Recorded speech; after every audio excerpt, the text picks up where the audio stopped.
I'll start so we don't waste time and just give you some background, and then I'll talk about what is Heart-Led, what does it mean to me, and how does it apply to what we do at Greenway. Is that fair? And then I guess we spend some time maybe just in Q&A. But it's good that I'm first. I don't have to follow these other brilliant business leaders, so I can always rank last and never know. That's wonderful. But Greenway, we got started. I started in bank operations, Jim. I started in the back office processing checks, and I was a proof teller with a college degree, and I was like, this is nuts. But there was a plan, and we were studying the process of check processing. And my father at the time was retired. He and his grandfather were in business together, but we had this idea that we could take what IBM and Unisys were doing with these multi-million-dollar platforms to process checks with digital cameras. And we felt like, wow, I bet we could do it with really small cameras and do it on a Windows platform. And this is 1993, so Windows was just coming out. In fact, we wrote our first platform on OS/2. If anybody's a technology junkie, it was an IBM platform.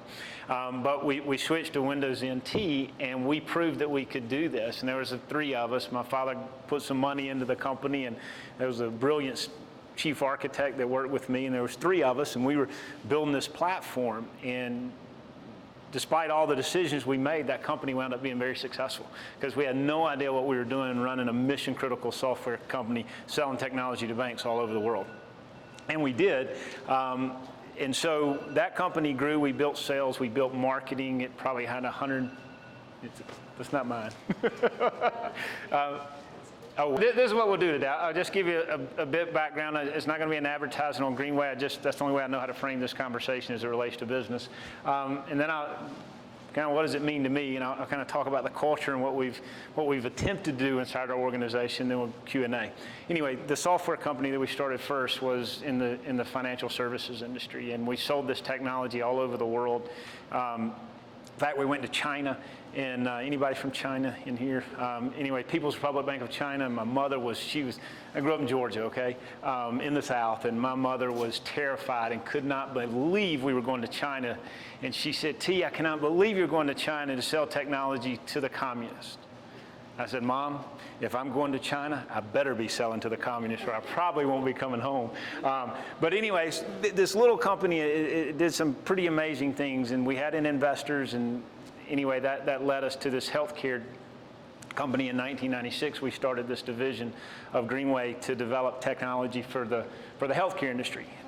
Phase one was the check imaging company, 125 employees, $4 million investment. About 4 or 5 years later, we sold it for $45 million. Pretty good deal. So we thought this software business was easy. Hey, just start another one. So phase two, we started a technology company to develop electronic health records and revenue cycle systems for providers in the United States. But before I get to that, when we sold this company, we'd started the healthcare division, part of Greenway Corporation. And when we started Greenway Health, the medical side, we spun it out in 1998. I went to Dell in Round Rock, Texas, because we worked with them in the financial days, and said, hey, we have this idea to build this really cool platform for healthcare. You guys want to be involved? And the Dell executives, I went through this whole roadmap of building an integrated clinical, financial, and administrative platform. I know that means nothing, but this is what I was sharing with these executives. And they looked at me like you guys are kind of looking at me now, like, what is he talking about? And I got back on the plane, and this is what really hit me. And this, as we start talking about business tonight and what it means, and can the heart lead to performance? I got back on the plane and said, you know what, if we build this integrated clinical, financial, and administrative platform, in 10 years, who cares? Who would care? Because everybody in healthcare is going to have to do that, because that's the way healthcare is going to evolve. And so I actually came back to our development team on the healthcare side and said, guys, stop what you're doing, stop writing code, don't write anymore, because what we're doing in 10 years will be irrelevant. And everybody's looking at me and said, wait a minute, we just spent several $1 million writing this code and you're telling us to stop? And I said, yeah, I want you to do this. I want you to figure out what's going to happen in healthcare the next 10, 20, or 30 years, because I've just built a company and sold it. And you know how many people are still around me that were part of that company? Zero. You know how many jobs are still left in that company? Zero. You know what happened? It got sold to a bigger company that got sold to Citi, and everything went away. I said, raise your hand if you want to be a part of that. Nobody raised their hand. I said, well, let's figure out something different. Let's figure out a roadmap. Let's figure out if we can identify trends that are going to begin to shape healthcare over the next 10, 20, 30 years. And let's build a roadmap towards that and allow people to come and build careers and longevity and provide for their families and transform a really archaic industry. To me, I get excited about that. And so fast forward from the check imaging days, that's what we did. We built Greenway, a company called Greenway Medical Technologies. And the company had 900 employees, and we sold technology all over the United States. 15,000 providers use it. 50 million patients depend on those providers that use our technology. We were really making an impact. This company was built from 4 or 5 people, a spin out, all the way to the New York Stock Exchange. It was an amazing ride, and we'd raised a lot of money along the way. And so we had raised 2 private equity rounds. We'd raised about $40 million from friends and family, and I don't have that many friends and family, a lot more friends and family. And then we went out and raised private equity money, another $40 million. And then the company was growing, and we started competing against GE and McKesson and these really large organizations. So we got to take the next step. And the next step for us was to take the company public, and we did about an $80 million IPO in the New York Stock Exchange. Fantastic organization that has some of the most unique people, I think, on planet Earth. Phase 3 of this business journey is we were acquired in November of 13. I was acquired by one of our largest competitors, sponsored with a private equity firm out of Austin, Texas called Vista Private Equity. These guys, we had 15,000 providers, they had 70,000 providers. I mean, they were a lot larger than we were. But they came to us and said, T, we believe long-term in what you're doing in healthcare. We believe in that vision. We have this company over here. We would like for them to buy you. We'd like for your management team to run it. We'd like for you to continue on the journey that you guys are on. And so phase 3 is kind of where Greenway Health is today. I'll give you a little background on the business, and then I'll jump into why I think why the business is special and why it is to me and why I think it's making a difference in other people's lives. Today we have over 100,000 providers that depend on our technology every day. We serve 30-something specialties around the country. We're investing, but we have about 1,900 team members on the Greenway team today, so much larger company than we were. We're spending this year alone about $100 million in innovation and service, and I'll talk about why that's important. We believe in the transformation of healthcare. We have over 150 million patients in our network today that I can tell you anything clinically, financially, administratively about. We believe that's powerful, and that's going to change the way we treat diseases like Alzheimer's, and I'll tell you about why we're passionate about that in a minute. Our innovation investments are broad, and again, we have product teams all over the world. We have 7 or 8 offices in this country. So we're a disparate organization, so we have complex management teams, and I'll talk more about how we do that in a second. We have a marketplace where people can come develop. One of the things that we're very passionate about, healthcare has been a very closed environment for many years, meaning that you can come but you can't leave, a bit Hotel California-ish. And we said we're going to be the opposite. We're going to liberate. We're going to free this data. We're going to free these systems. So we recognize we can't be all things to all people. So we created a web API that sits on top of our platform that allows these other companies to come and develop and sell their technology to our vast customer network. And it's been an amazing thing in healthcare because healthcare's never had something like that before. So we get to interact with a very broad group of not only our team members, our customers, but our business partners is also vast.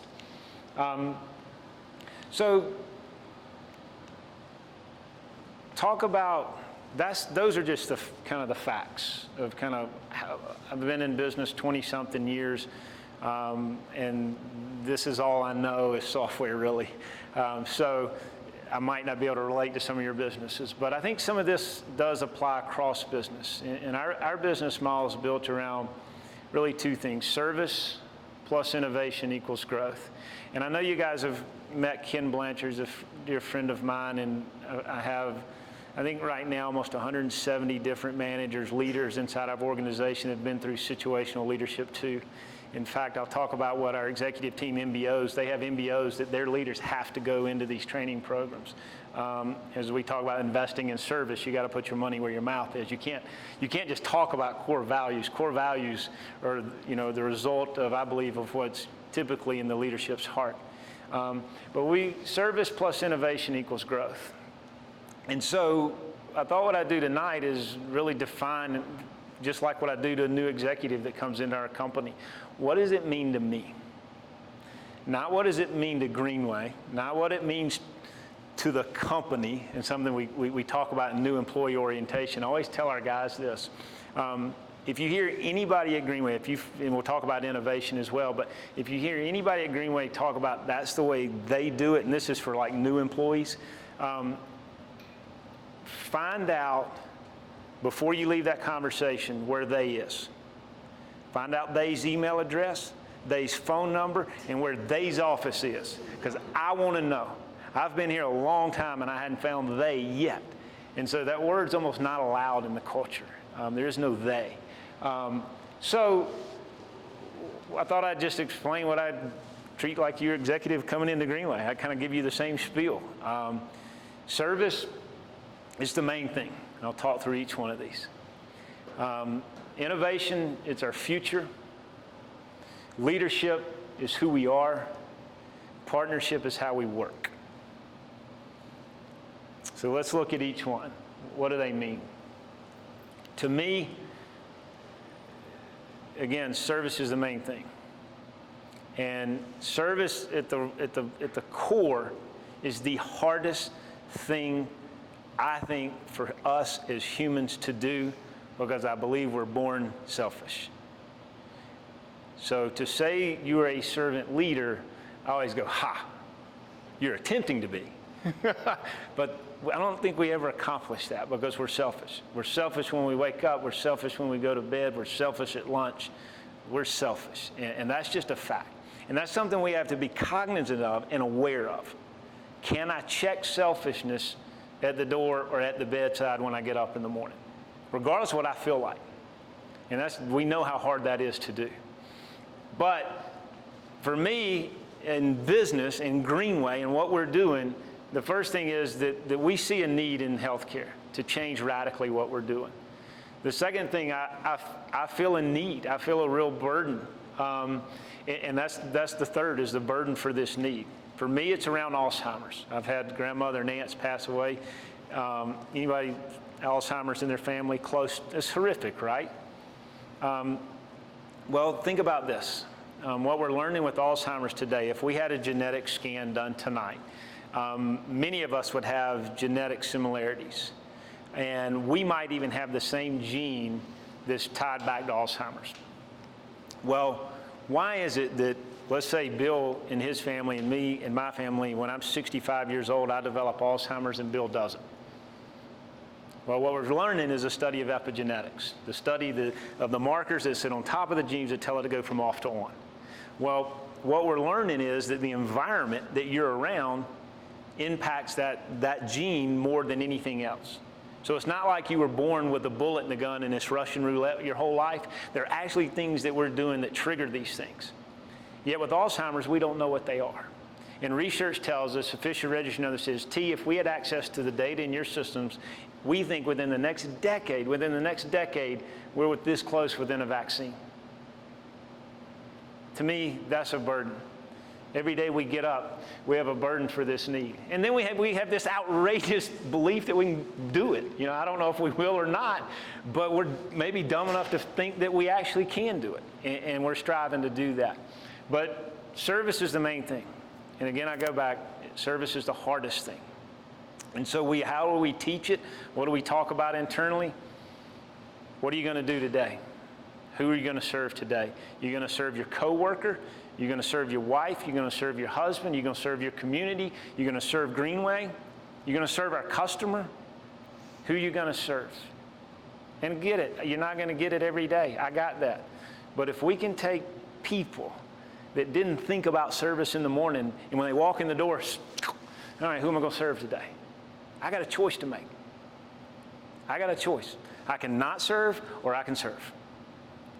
And that's powerful for us because it makes us, and some days, believe me, in all honesty, some days I walk in and go, Tommy, ain't got it today, boss. I just don't have it. Sometimes that's better. I'll take the sideway to my office and go in my office so I just don't impact somebody else's day. But you know what? Somebody else is going to pick up my slack that day. Somebody else is going to be there. And I think that's important in our organization. All right, innovation. Innovation, people immediately go to technology.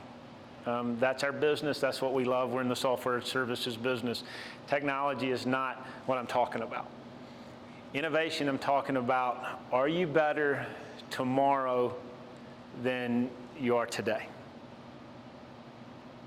So let's go back. Today is Wednesday? Tuesday? What day is it? Let's go back, let's go back to Monday. All right, let's go back to Monday. We're coming off a holiday weekend, right? All right, Monday. Let's fast forward when you got out of bed. What'd you do? What'd you eat? Lunch. Fast forward through the afternoon. Whatever events, kids, family, work, dinner that night. When you woke up this morning, were you better? If you can point to one thing that you did, that maybe you learned something, you did something, but you actively did something that made you better tomorrow, we believe that's innovation. So we teach it internally, is you have to be intentional about being innovative, which means I have to get better for Greenway tomorrow than I was today. So what am I going to do today that's going to make me better tomorrow? Mine was easy because I said I'm going to come spend some time with some brilliant people. So you're my getting better part. But if you can teach a culture of that, and you have 1,900 people that are coming to work every day, think about what did I do today? And so you ask the question leaving the door. You know, we ask service coming in. You ask innovation, are you leaving? Are you going to be better tomorrow? And a lot of people are robotic when they come to work. I don't know why business is taught robotic. You were telling me, Rick, about a human resource article you read that we're putting the heart back into human resource. Well, why did we ever take it out? Because we only have two things, right, with our teams. Two things. What do we have? We have their hearts, we have their minds. And if you only have their mind, you're only getting half of the productivity and the production and the innovation and the service that you can get from that individual if we only have their mind. So we talk about it, change is inevitable, survival is optional. We use our customers in the slideshow when we talk about this. Leadership. Leadership, you guys you are leaders. You're going through an amazing course. I envy you. I wish I could be part of it because I know you guys are going to learn and give many, many things coming out of this. And Tommy said a movement. And I've been to Wall Street and I've seen the bowels of some of the ugliest business, dealing with investors that care nothing about you, your people, your customers. And I sit across the table from these people and I ask, are they even human? You know, are they even human? And I recognize they got a job to do too. But leadership for us is not about titles. It's not about position. It's about one simple thing, and that's the impact of others. When you wake up every morning, you're a leader.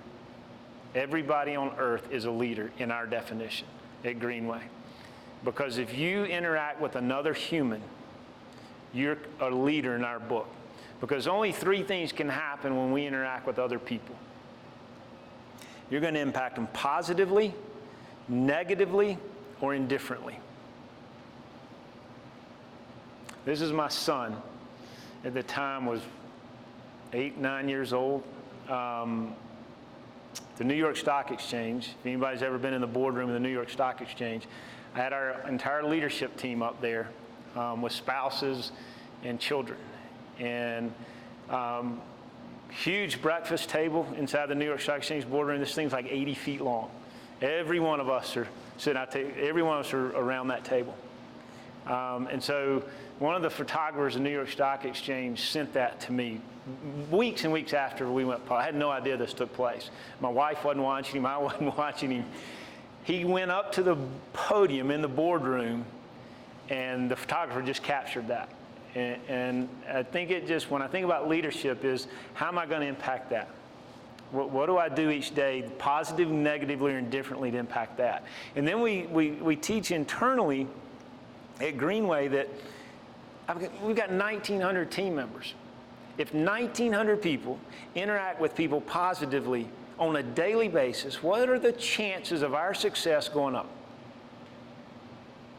Right? Rephrase the question. If 1,900 people impact people negatively every day, what are the chances of our success going down? I can't quantify it for you, but I can tell you what I choose. I'll choose this rather than that. And then partnership. That's my father, who kind of gave us the seed money to get all of this started back in '93. He was on the stock exchange with me when we took the company public. He was on the podium. The buttons were right there. And they look at me and they say, ready to ring the bell? And kind of have chill bumps. Whole executive team's up there. Our families are on the floor of the exchange. The button, they're looking 10 and 9. You're looking because you got it. But if you screw up, it's electronic. So but I look at my dad and I said, hey, why don't you do it? And I get choked up when I say this. I don't mean to, because I've shared this before. He said, no, son, you do it. I just wanted him to be a part of it. Put my hand down. He put his hand on top of it. Leadership. But when I look at it, was partnership. And so I thought it was an awesome thing. But anyway, I didn't mean to get choked up about that. This is a ticket. Back when the stock exchange started, I wanted to do something. I bought the first 100 shares of Greenway when we went public in the Boys and Girls Club name of Metro Atlanta. And we did it the old way. We did it, they can still do that in New York Stock Exchange. Believe it or not, you can still buy share stock the old way. And we did it, and I thought that was one of the coolest things in the world. But so, service, innovation, leadership, and partnership. That's what heart-led means to me. And that's what it means to our organization. Now, I also know people say that's gushy. People say, oh, that's soft. And so for the qualitative and the quantitative, you got to have both. We are an incredibly performance-driven organization. And we believe service is at the core of that performance. Because if we can't perform, we can't serve. And it is at the grassroots of everything we do. So we talk about vision without execution is hallucination. This is our formula each year. This is our 2015 formula. You're welcome to slide up here and read it. It is confidential, so please don't print it or I don't care, you can take pictures, just keep it confidential. But this is how our executive team and our company operates in the fiscal year 15.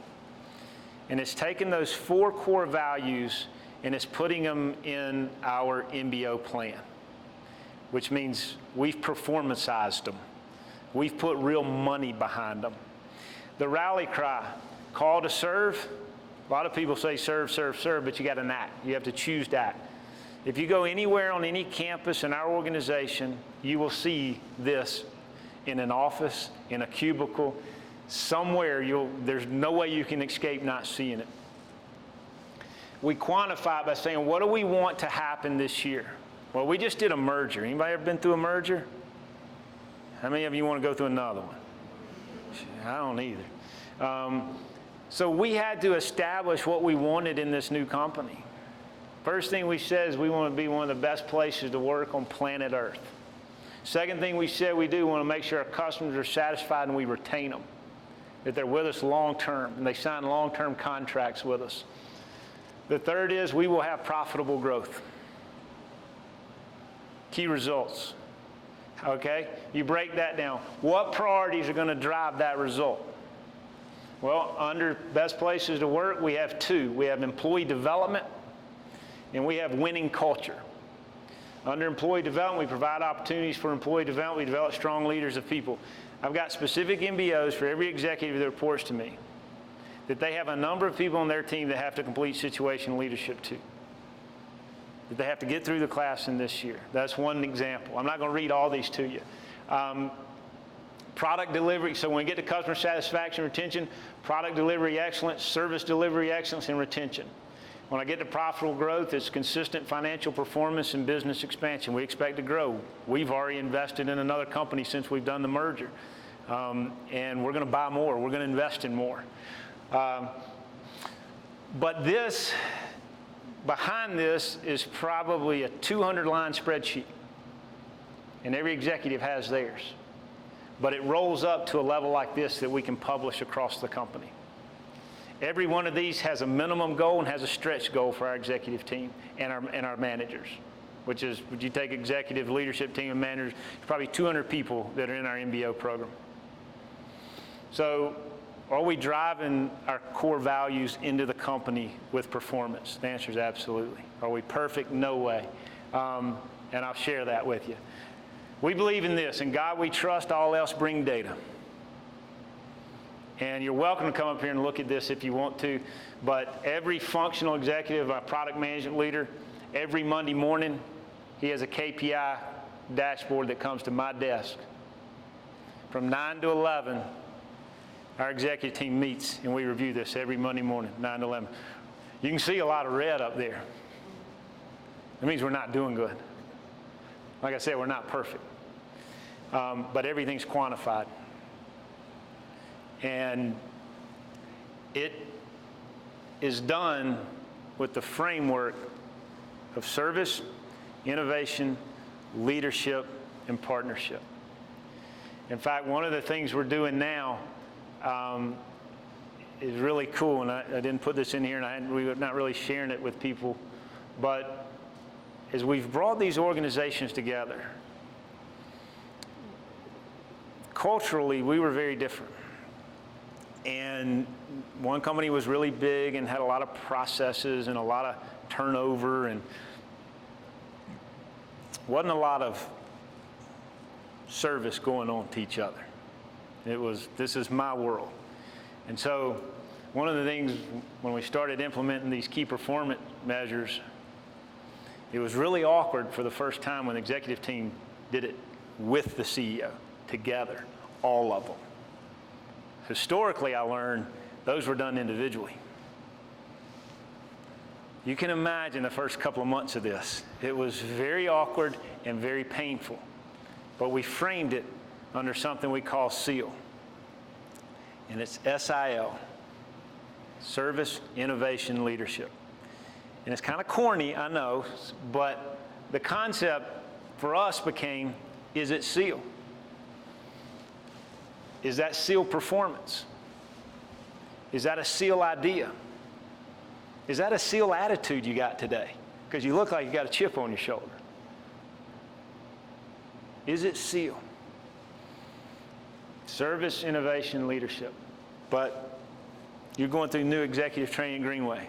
In God we trust, all else bring data. You may be the greatest guy in the world, the greatest gal in the world, and I love you, and I'm going to work with you, but when you come in Monday morning at 9 o'clock, you better be zipped up, because you're going to get dressed down pretty quick if you're not. So I can share these. I'm not going to go through all these. These are just examples, but marketing, sales, you go through every functional leader, executive has to come in here and go through this. We believe key results, though, are repeatable and predictable. We believe they're SEAL.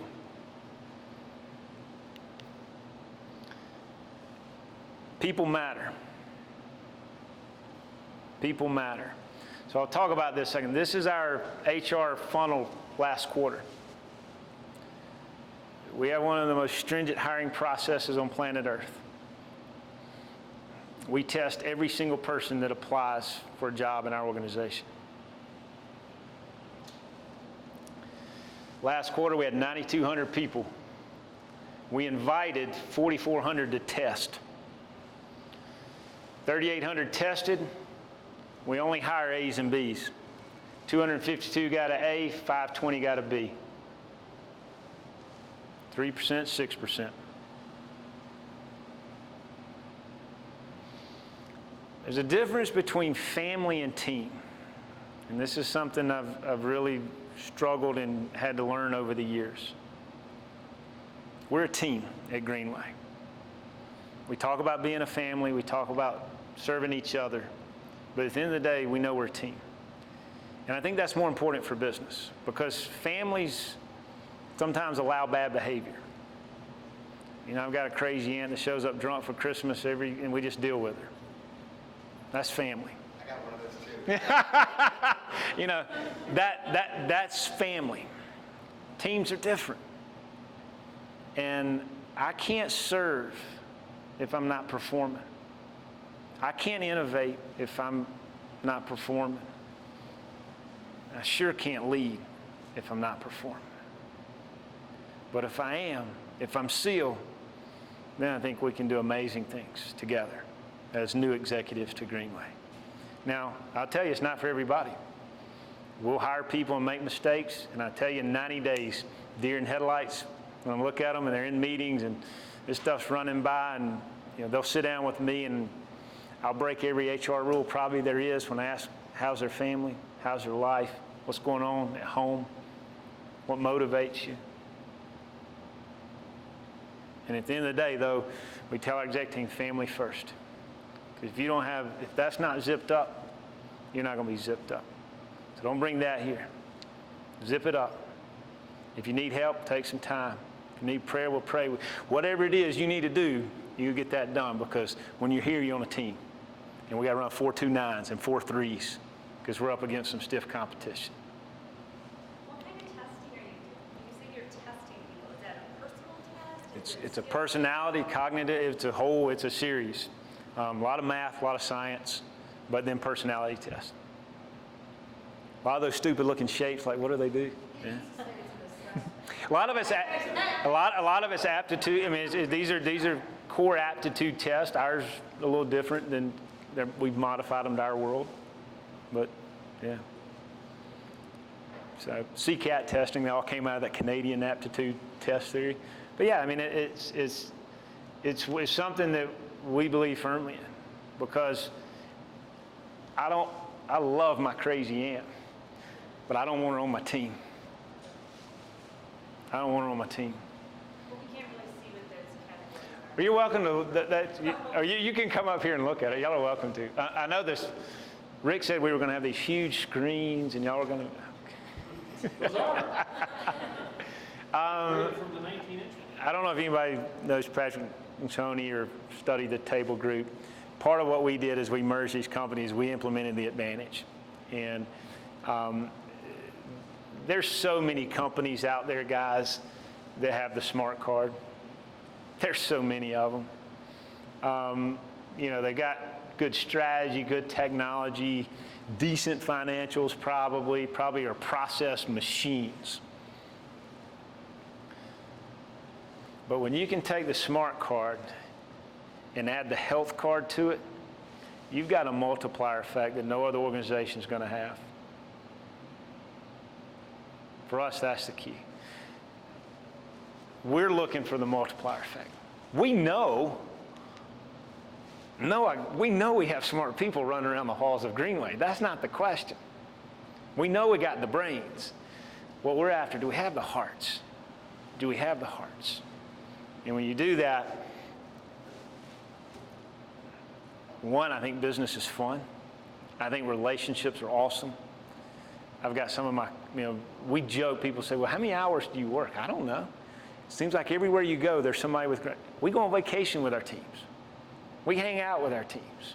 We play God. There's no kind of separate world we live between business and our life. It is us. And to me, that's exciting to be a part of. But it starts with a heart because there are a lot of smart people in this world. There are not a lot of people willing to serve. I'll close with this. This is the morning we took the company public. My family, friends, big ta-da, ring the bell, go do the press interviews on all the little things you see that nobody pays attention to on Fox Business or whatever. There's a museum in the New York Stock Exchange. If you ever go to it. And we had a plane waiting on us. My CFO and myself and our chief controller.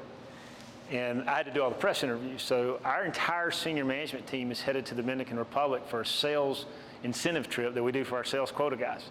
So they go to New York and eat lunch and they're partying. They get on a plane and go to the Dominican. There's about 20 of them. Well, the CFO and the controller had to stay because we had to wrap up some stuff back at headquarters the next day, and then we were going to fly down the next day. So plane's waiting on me at Teterboro. They're waiting on me. And I'm walking through the museum just thinking, what a surreal day. My family's gone, everybody's gone. I'm by myself right after all this craziness of taking a company public. And you're starting to kind of you're starting to feel, man, that's pretty cool. It's been a journey. We did it. We're on our way. The stock went up. It didn't go down when we opened, which is always a fear. I said, I'm going to walk around. This probably 11:30 by now. 12 o'clock maybe. I said, I'm going to walk around to the front of the stock exchange. So you go out of the bottom. If you're a member of the exchange, you kind of have your little side entrance. And we were members of the exchange, so I could go out the side entrance. And I was going to take a picture of the front. I just wanted to see it one more time. They don't give a crap about you in New York. And I think it was God's way of saying to me, get back to doing what you do. Don't worry about this stuff. Go out and search. It was blank. That was how fast it was gone. It was blank. There was no Greenway Bannister on that stock exchange. They probably took it down as soon as we went inside. But I'll hush, and I will say this. I hope in some way what I've shared tonight meant something. If it didn't, it's Tommy and Rick's fault, Maureen's fault for inviting me. So I think we'll stop and have questions.